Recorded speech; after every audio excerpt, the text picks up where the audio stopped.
ছবির ক্ষেত্রেও ওয়াচ টাইমের একটা ফ্যাক্টর থাকে। অনেকে বড় বড় হাই ডেফিনিশন ছবি দেয়, যেটাকে ক্লিক করলে পুরোটা দেখা যায়। ভার্টিক্যাল ছবি, তুমি ভার্টিক্যাল ছবি দিতে পারো, এবং ভার্টিক্যাল ছবিটার ভেতরের দিকে অনেক ইনফরমেশন থাকবে। যারা যারা ইন্টারেস্টেড তারাই তো ফলো করবে, তারাই পেজটাকে, ছবিটাকে ক্লিক করছে, ক্লিক করে পুরো ছবিটা দেখে তার মধ্যে ছবিতে লেখাগুলো পড়ছে। বুঝতে পারছো?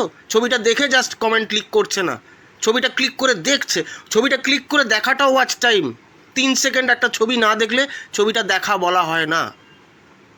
সুতরাং যারা বলে 1:1 স্কোয়ার ছবি দিতে হয় ফেসবুকে, ভুল কথা। ভার্টিক্যাল ছবি দেওয়া যায়, হাই ডেফিনিশন ছবি, 7 MB 8 MB এক একটা ছবির সাইজ হতে পারে।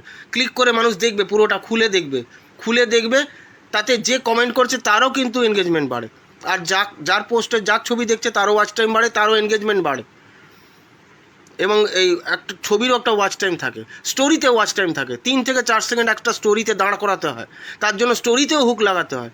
এখন ছবির থেকে অনেক বেশি পয়সা আর্নিং দিচ্ছে এতে, স্টোরিতেও কিন্তু 6 ঘন্টা পর পর স্টোরি দিতে, এবং অরিজিনাল পোস্টটাকে শেয়ার করে না।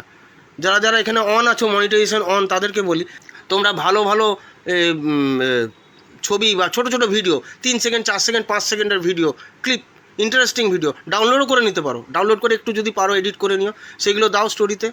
6 ঘন্টা পর পর চেঞ্জ করবে, 24 ঘন্টা ফেলে রেখে দিও না, 6 ঘন্টা পর পর চেঞ্জ করো। ছবির থেকে অনেক গুণ বেশি ইনকাম দিচ্ছে স্টোরিতে, করে দেখো। কিন্তু ওখানে হুক লাগবে, লোককে দাঁড়া করাতে হবে। স্টোরি লোকে স্কিপ করে বাঁদিক ডানদিক বেরিয়ে যাচ্ছে, হবে না। 3 সেকেন্ড 4 সেকেন্ড দাঁড়াতে হবে, দাঁড়ালেই ওখানে কিন্তু আর্নিং জেনারেট করে যাবে।